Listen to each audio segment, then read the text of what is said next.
അമിത വേഗതയിലെത്തിയ കാറിടിച്ച് ശുചീകരണ തൊഴിലാളിക്ക് പരിക്ക്. ഇടപ്പള്ളി സ്വദേശി നിഷയ്ക്കാണ് പരിക്കേറ്റത്. അപകടശേഷം കാർ നിർത്താതെ പോയി. സംഭവത്തിന്റെ CCTV ദൃശ്യങ്ങൾ പുറത്തുവന്നു. പോലീസിന്റെ അന്വേഷണം കാര്യക്ഷമമല്ലെന്ന് കുടുംബം ആരോപിച്ചു. ഈ മാസം 7-ന് എളമക്കരയിലാണ് അപകടം നടന്നത്.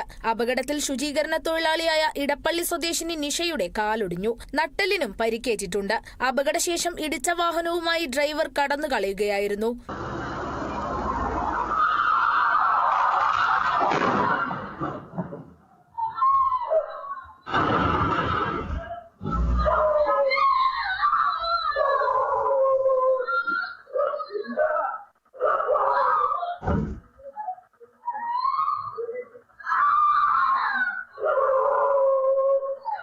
അപകട വിവരം പോലീസിൽ അറിയിച്ചെങ്കിലും കാര്യക്ഷമമായ അന്വേഷണം നടന്നില്ലെന്ന് നിഷയുടെ ഭർത്താവ് മാരിയപ്പൻ കേരള വിഷൻ ന്യൂസിനോട് പറഞ്ഞു.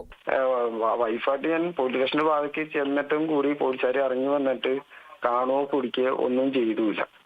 എന്റെ ഇത് പറഞ്ഞ് ഏതെങ്കിലും ജനറൽ ഹോസ്പിറ്റലിൽ ചെല്ലി കൊണ്ട് കാണിക്കാൻ പറഞ്ഞു. ഈ പ്രതിനെ വിളിച്ചു വരുത്തിച്ചിട്ട് സ്റ്റേഷൻ ജാമ്യത്തിലാണ് പറഞ്ഞു വിട്ടേക്കണത്.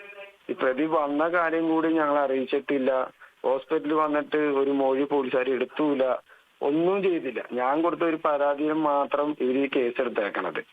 ആശുപത്രിയിൽ ചികിത്സയിലായിരുന്ന നിഷ കഴിഞ്ഞ ദിവസം വീട്ടിലേക്ക് എത്തിയെങ്കിലും ചികിത്സ തുടരേണ്ടതുണ്ട്. Kerala vision news, Kochi.